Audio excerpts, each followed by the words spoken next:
بسم اللہ الرحمن الرحیم۔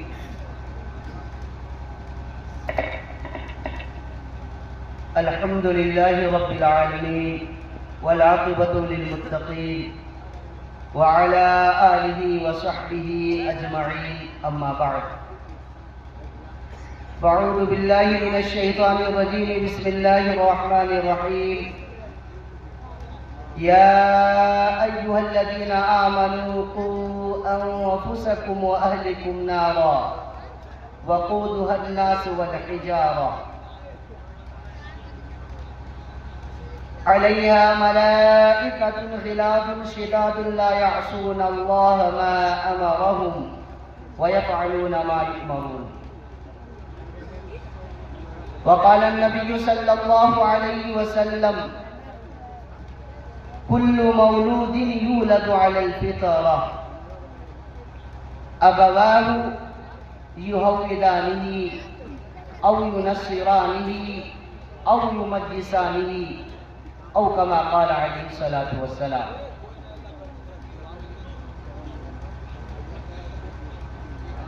سامعین قدر،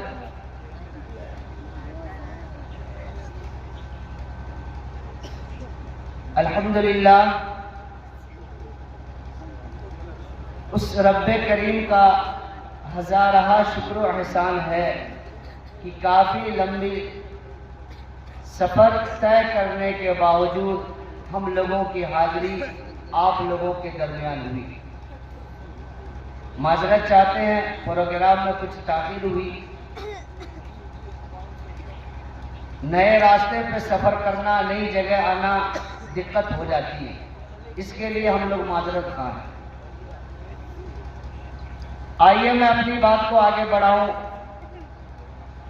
نبی اکرم صلی اللہ علیہ وسلم کے دربار رسالت میں درود شریف کا نذرانہ پیش کر لیں۔ اللہم صلی علی محمد وعلی آل محمد کما صلیت علی ابراہیم وعلی آل ابراہیم انک حمید مجید۔ اللہم بارک علی محمد وعلی آل محمد کما بارکت علی ابراہیم وعلی آل ابراہیم انک حمید مجید۔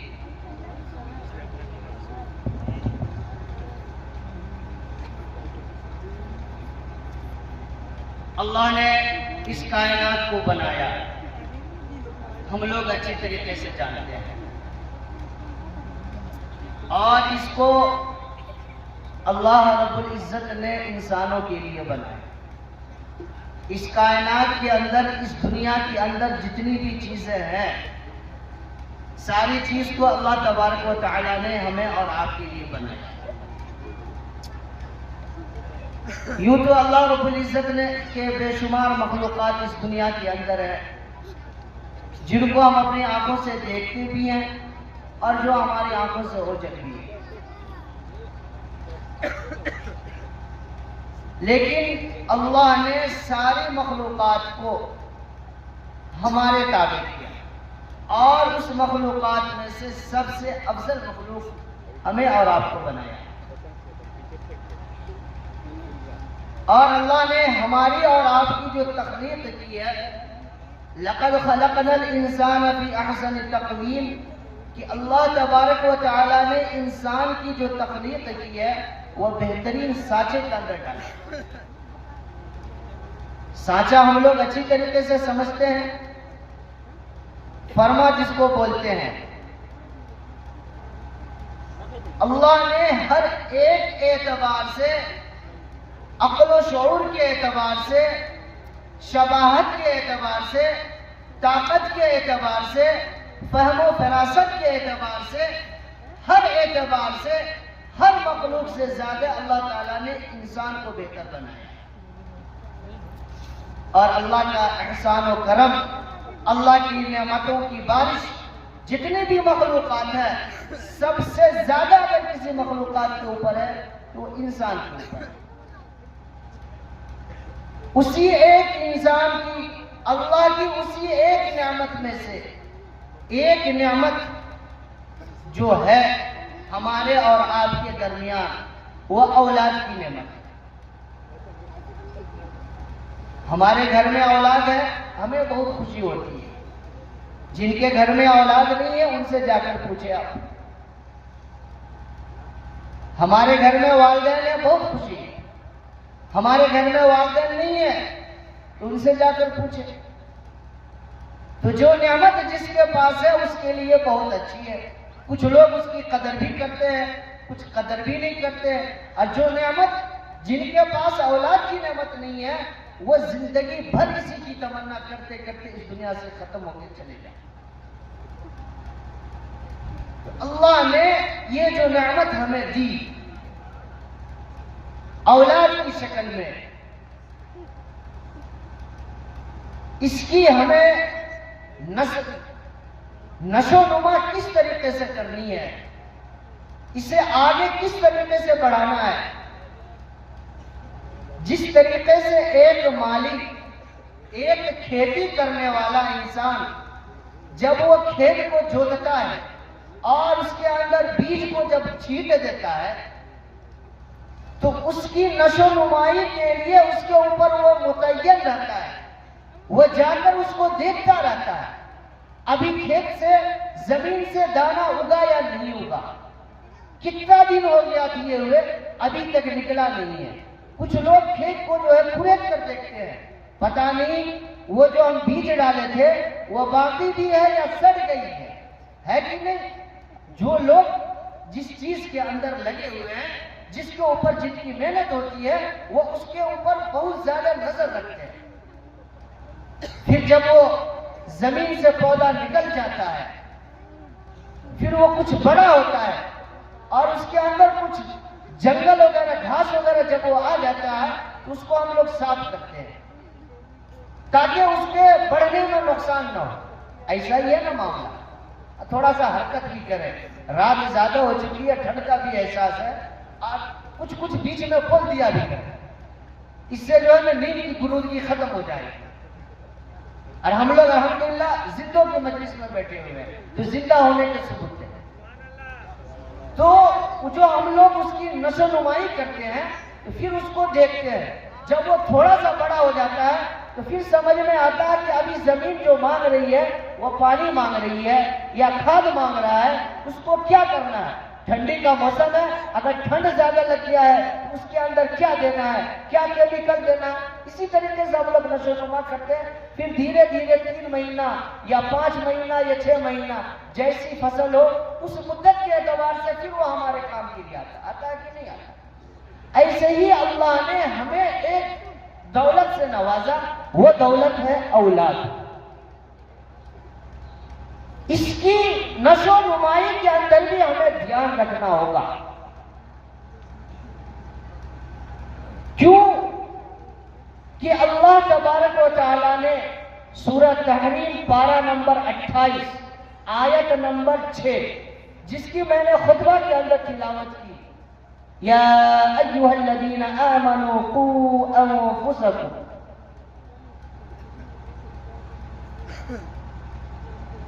ایک نسبت ہے اللہ کی جانب ہماری. اللہ ایک نسبت دے کے ہمیں پکار رہا ہے، بتا رہا ہے اور سمجھا رہا ہے.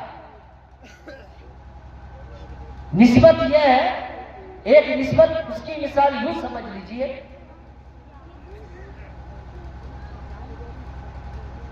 آپ کی نسبت ہو، آپ کے گھر میں ایک بیٹا ہو، اس کا نام عبداللہ. اگر آپ اس کو بلانا چاہیں تو کہے عبداللہ ادھر آ. ہو سکتا ہے 2-4 عبداللہ ہو وہاں پہ، وہ بھی پلٹ کے دیکھے گا، وہ بھی پلٹ کے دیکھے گا، وہ کس کو بلا لے گا، یا اس میں سے آپ کا لڑکا ہی ہو. تو جب وہ تینوں پلٹ کے دیکھے گا تو کہے گا ہمارے ابو آواز دے رہے ہیں. پھر اسی جگہ پر تینوں عبداللہ میں سے اگر آپ ایک کی جانب نسبت کر کے کہیے گا کہ میرے بیٹے ادھر سنو، وہ فوراً پلٹ جائے گا کہ میرے ابو آواز دے رہے ہیں، مجھے سننا ہے. ایسے ہی اللہ تعالیٰ ایک نسبت دے کر ہمیں اور آپ کو بدلا رہا ہے. یا ایھا الذین آمنوا قوا انفسکم، اے وہ لوگوں جو ایمان لائے، کس کے اوپر؟ اللہ کے اوپر، اللہ کے رسول کے اوپر، اللہ کی کتاب کے اوپر، رسول اللہ صلی اللہ علیہ وسلم کے لائے ہوئے دین کے اوپر. جو مکمل ایمان لائے اس سے مخاطب ہو کر اللہ تعالیٰ ارشاد فرماتے ہیں قوا انفسکم، پہلے اپنے آپ کو بچاؤ. ایسا نہیں کہا کہ ڈائریکٹ کہہ دیا کہ اولاد کو بچاؤ، نہیں. پہلے کھیتی کرنے والا مضبوط ہوتا ہے تو وہ کھیتی کو بھی اچھا کرتا ہے. اب کھیتی کرنے والا اناڑی آدمی ہوگا تو پھر اس کی فصل اچھی نہیں ہوگی. ایسے ہی اللہ نے ہمیں اپنے طرف مخاطب کیا، قوا انفسکم، کہ پہلے اپنے آپ کو بچاؤ، پہلے اپنے آپ کو بچاؤ. میرے اللہ بچنا کس سے ہے؟ بچنا کس سے ہے؟ لڑائی جھگڑے سے، مار پیٹ سے، کس سے بچنا ہے؟ پھر اللہ آگے ارشاد فرما دیں وَأَهْلِكُمْ، اور اپنے اہل و عیال کو بچاؤ. آپ جب خود بچنے والے ہو جائیں گے تو انشاءاللہ آپ کے جو تابع ہیں، آپ گھر کے اندر ذمہ دار ہیں، اور آپ کے جو ماتحت کے لوگ ہیں، گھر میں رہنے والے جتنے لوگ ہیں، انشاءاللہ اگر آپ اللہ کی رسی کو مضبوطی سے تھام کے چل رہے ہیں تو یقیناً اللہ کی ذات پر پوری یقین ہے کہ وہ آپ کی بالکل تباہ کر کے چلے گا. قوا انفسکم واہلیکم نارا.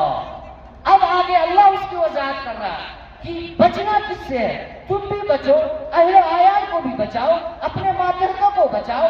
کس سے بچاؤ؟ آگ سے. کون سی آگ سے؟ جہنم کی آگ سے. وقودها الناس والحجارہ، کہ ایسی آگ سے جس کا ایندھن انسان اور پتھر ہے. ایسی آگ سے بچنا ہے جس کا ایندھن انسان اور پتھر. اب اللہ یہاں پر دوسرے مخلوق کو بھی بول سکتے تھے، لکڑی بھی بول سکتے تھے، لیکن انسان اور پتھر کو کیوں جمع کیا؟ اس لیے کہ انسان مضبوط اور انسان سے بھی زیادہ مضبوط پتھر. لیکن اللہ نے انسان کے جسم کے اندر ایسی طاقت عطا فرمائی کہ وہ پتھر کو بھی توڑ دیتا ہے. توڑتا ہے کہ نہیں توڑتا ہے؟ انسان ہی تو توڑتا ہے.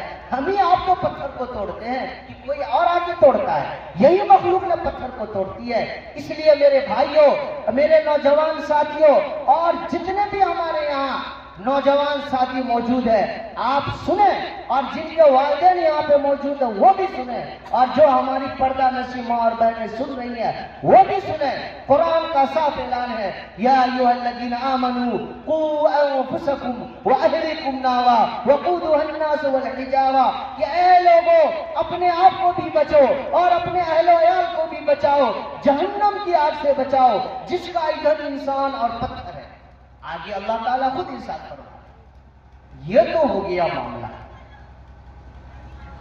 اب اس کے بعد اللہ تعالیٰ خود فرما رہے ہیں علیہا ملائکۃ غلاظ، کہ اس کے اوپر ایسے فرشتے مقرر ہیں جو سخت ہیں، تند ہوئے ہیں.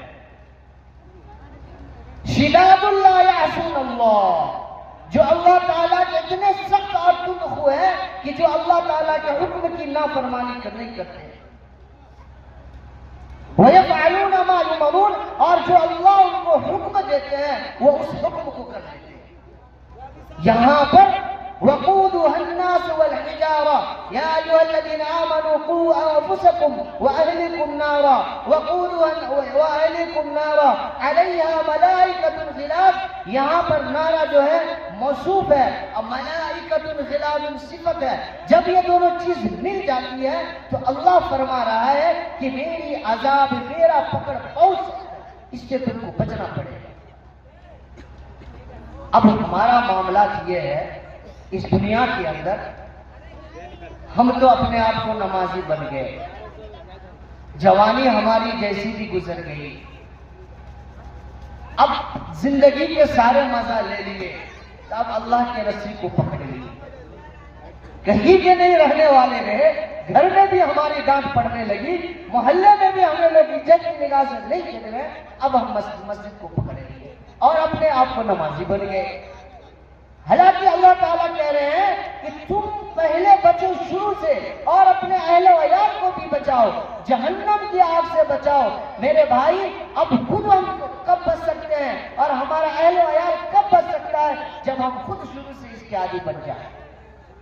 جس طریقے سے ایک کسان شروع سے ہی کھیت کے اوپر دھیان رکھتا ہے، ایسے ہی اللہ نے جب ہمیں اولاد کی نعمت سے نوازا تو ہمیں اس کے اوپر دھیان رکھنا پڑے گا، اس کی پرورش کے اوپر مکمل دھیان رکھنی پڑے گی کہ وہ بچہ آگے بڑھ کر کیا بنے گا۔ اگر ہم اس کی صحیح پرورش کریں گے تو انشاءاللہ اللہ کی ذات سے امید ہے کہ وہ بچہ آگے جا کر ہمارے لیے خیر و برکت کا سامان بنے گا۔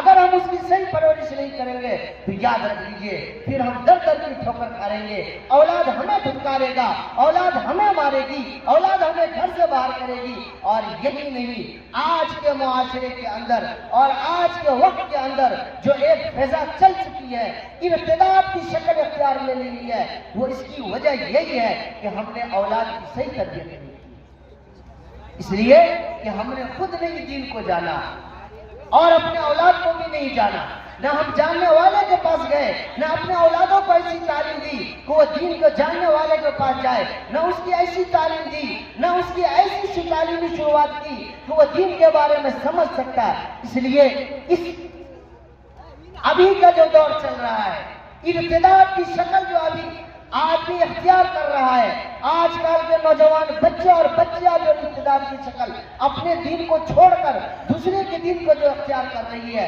ارے ذرا غور کرو میرے نوجوان ساتھیوں، آپ اس وقت کو کہ آپ کے والدین نے، میری ماں اور بہنیں، میری پردہ نشی بہنیں، آپ غور کریں اس وقت کو کہ آپ کے والدین نے آپ کو کس ناز و نخرے سے پالا۔ ارے آپ تو ایسے وقت میں تھے کہ آپ کی زبان سے کچھ آواز تک نہیں نکلتی تھی، پوری پوری رات وہ آپ کو گود میں لے کر جاگی، آپ کی پریشانی کو اپنی پریشانی سمجھی، آپ کے پیشاب والے بستر پر وہ سوئی اور 2.5 سال جو ہے آپ کو دودھ پلایا، سینے سے لگایا، 9 مہینہ وہ ماں نے آپ کو اپنے پیٹ میں رکھا اور اس کی محبت کو آپ چھوڑ کر پھر دھیرے دھیرے آپ کو وہ بڑا کیا، بڑا کرتے کرتے اس قابل بنا دیا کہ آپ 14 سال 15 سال کی عمر تک پہنچ گئی۔ آپ نے اس کو دن کہا تو وہ دن مانا، رات کہا تو رات مانا، بدن پہ صحیح کپڑا خود نہیں پہنتا تھا، آپ نے اس کو صحیح کپڑے کا حکم دیا، صحیح کپڑے کی فرمائش کی، اس کے جیب میں پیسہ ہو یا نہ ہو، لیکن آپ کی خواہش کو اس نے پورا کیا۔ اور جب آپ اس لائق ہو گئی تو آج جو ہے ان کی محبت کو چھوڑ کر آپ غیروں کی محبت کو اختیار کر رہی ہیں۔ چند دنوں کی محبت میں اتنی طاقت اور 15 سال کی محبت کو آپ نے پل بھر میں بھلا دیا۔ اس لیے میرے نوجوان ساتھیوں، ہمیں سمجھنا ہے، ہمیں اس کی فکر لینی ہے، اور ہمارے جو یہاں پہ سماج کے بڑے گھر کے ذمہ دار حضرات جو بیٹھے ہوئے ہیں، ان کو بھی اس بات کے اوپر دھیان دینا ہے، توجہ دینا ہے کہ ہماری اولاد کہاں جا رہی ہے۔ ہماری اور آپ کی زندگی تو ختم ہو گئی ہے، کیا ہے اب نسل کی فکر کرنا ہے۔ جس طریقے سے ہم کھیتی کی فکر کرتے ہیں، ایسے ہمیں نسل کی فکر کرنی پڑے گی۔ جب نسل ہمارا مضبوط ہوگا، جب بیج ہمارا، درخت ہمارا مضبوط ہوتا ہے تو وہ ہمیں پھل دیتا ہے۔ ایسے جب ہماری نسل مضبوط ہوگی میرے بھائی، میرے محترم، تو پھر ہم بے فکر ہو جائیں گے۔ ورنہ یاد رکھ لیجئے، آپ تو نمازی ہے لیکن آپ کی اولاد چوک چوراہے پہ جا کے آپ کی عزت کی دھجیاں اڑا رہی ہے۔ کیا آپ کی عزت باقی رہ گئی؟ اب ذرا غور کرو میرے نوجوان ساتھیوں، آپ کے والدین نمازی، آپ کے والدین کے محلے اور سماج میں عزت ہے اور لوگ اس کو عزت کی نگاہ سے دیکھتے ہیں، لیکن آپ یاد رکھ لیجئے جب آپ غلط کام کر لیتے ہیں اور کوئی ایسا کام آپ سے صادر ہو جاتا ہے یا کوئی ایسے کام کا آپ ارتکاب کر دیتے ہیں، تو پھر ذرا آپ سوچیں تو صحیح، کیا آپ کے والدین کی عزت اس سماج میں باقی رہے گی؟ کیا لوگ آپ کے والدین کو اس عزت کی نگاہ سے دیکھیں گے؟ نہیں دیکھ سکتے، بلکہ آپ کے والدین شرم کی وجہ سے وہ گھر سے نکلیں گے بھی۔ والدین کو کس نے بے عزت کیا؟ والدین کو کس نے رسوا و ذلیل کیا؟ ہم نے ذلیل کیا، اور اصل ذلیل ہونے کی جڑ ہمارے والدین ہیں۔ اس لیے ہم ذلیل ہو رہے ہیں کیونکہ ہم نے اس کو صحیح تربیت نہیں دی، ہم نے اس کو اللہ اور اس کے رسول کی بات کو نہیں بتلائی، اس کی تعلیمات سے دور رکھا۔ آج ہمارا معاملات تو یہ ہے کہ ہم عصری تعلیم کے اوپر خوب زور دیتے ہیں. بالکل دینا چاہیے، کیوں نہیں دینا چاہیے؟ ڈاکٹر کی ضرورت ہے، سائنسدانوں کی ضرورت ہے، بالکل وکیل کی ضرورت ہے، بالکل ہمیں بننا چاہیے. لیکن اصل ضرورت جس چیز کی ہے وہ چیز ہے کہ ابتدائی تعلیمات پہلے اسلام کی اس کے گھٹی کے اندر پلاؤ، اس کو اس طریقے سے بساؤ کہ اس کے گھٹی کے اندر اسلامی تعلیمات بیٹھ جائے. جب وہ جس ماحول میں بھی جائے اس کے اوپر دوسرے ماحول کا رنگ نہ چڑھے. میرے بھائی بڑے افسوس کے ساتھ کہنا پڑتا ہے، آج مجمع کے اندر جتنے بھی لوگ ہیں میں ان سے یہ کہتا ہوں، آپ کے نوجوان، ہمارے نوجوان بھائی جو بیٹھے ہوئے ہیں، کیا آپ نے کبھی غور کیا کہ ہم نے تو دوسرے کے لباس کو اپنا لیا، ہم نے تو دوسرے کے طریقے کو اپنا لیا، کہ آپ کا بھی طریقہ کوئی اپناتا ہے؟ آپ کا طریقہ کوئی؟ کیا ہے آپ کا ماحول؟ کیا ہے آپ کی تعلیم؟ ارے آپ کا تعلیم اور آپ کا ماحول تو ایسا ہونا چاہیے کہ اللہ کے نبی صلی اللہ علیہ وسلم نے جو دین کی اشاعت کی تھی نہ تلوار کے زور پر کی تھی بلکہ اخلاق کے زور پر کی تھی. ہم بے شمار اس کے واقعات سنتے رہتے ہیں، ہمارے کانوں کے اندر پڑھتے رہتے ہیں. کیا ہمیں پتہ نہیں چلتا ہے کہ ہمارا اخلاقات کیسا ہونا چاہیے، ہماری اخلاقیات کیسی ہونی چاہیے؟ اس کا احساس ہمیں تک نہیں ہوتا، ہمارے نوجوان ساتھیوں کو بھی احساس نہیں ہوتا. آج تو معاملہ یہ ہے کہ ایک جگہ غیر مسلم لڑکے کو کھڑے کر دیجئے، وہیں پر مسلمان لڑکے کو کھڑے کر دیجئے، خدا کی قسم فتح کرنا محسوس ہو جائے گا کہ کون اس میں سے مسلمان کا بچہ ہے یا کون اس میں سے غیر اسلام والا ہے. نہیں ہو سکتا ہے. کیوں؟ ہماری تعلیمات یہی ہے. محمد الرسول اللہ صلی اللہ علیہ وسلم نے یہی شریعت پیش کیا تھا، یہی تعلیم ہمیں دی تھی کہ تم دنیا کے رنگینیوں میں جا کے بھول جاؤ، اللہ کو بھول جاؤ، اس کے رسول کو بھول جاؤ. کیا اللہ کے رسول سے بہتر تعلیمات کسی اور مذہب کی ہو سکتی ہے؟ نہیں ہو سکتی. سب سے مضبوط تعلیم اس دنیا کے اندر کسی مذہب کی ہے تو وہ مذہب اسلام کی ہے، اور ہمیں وہ تعلیم پسند نہیں ہے. عجیب حال چل رہا ہے. ہمارے نوجوان ساتھیوں کا یہ معاملات ہے، ماشاءاللہ یہ بڑی بڑی مونچھیں رکھ لیں گے. کیا بھائی کیا ہے؟ ہاتھ کے اندر کڑا پہن لیں گے، یہ بال رکھ لیں گے، اس طریقے سے چلیں گے. آپ ذرا سوچئے اس بات کو، آپ کس مذہب کے ماننے والے ہیں؟ آپ اس مذہب کا ایک مہر لے کر چلیے ساتھ میں.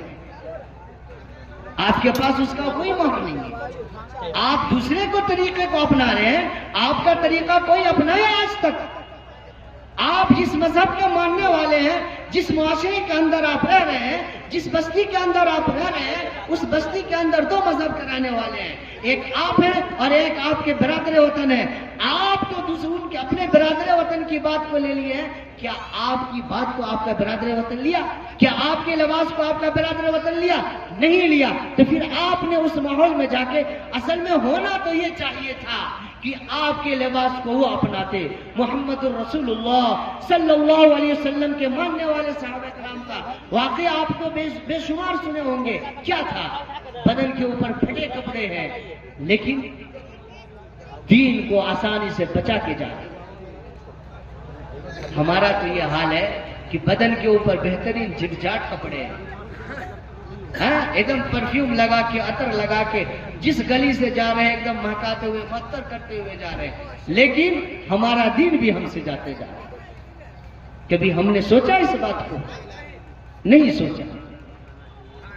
اس لیے میرے بھائی ہمیں سوچنے کی ضرورت ہے. آپ بچ نہیں سکیں گے. یہاں آج آپ کی اولاد مار رہی ہے، کل قیامت کے دن اللہ آپ کے گریبان پکڑ کے پوچھے گا کہ میں نے تمہیں اولاد کی نعمت سے نوازا تھا، تم نے اس کو کیا کیا؟ اس کو کون سا طریقہ بتلایا؟ پھر وہاں پر ہم بہانا ڈھونڈیں گے، ہلا حوالہ کریں گے. بچ نہیں سکیں گے، بالکل ہم بچ نہیں سکیں گے. جانتے ہیں ایک اللہ والے گزرے ہیں، حضرت فرید الدین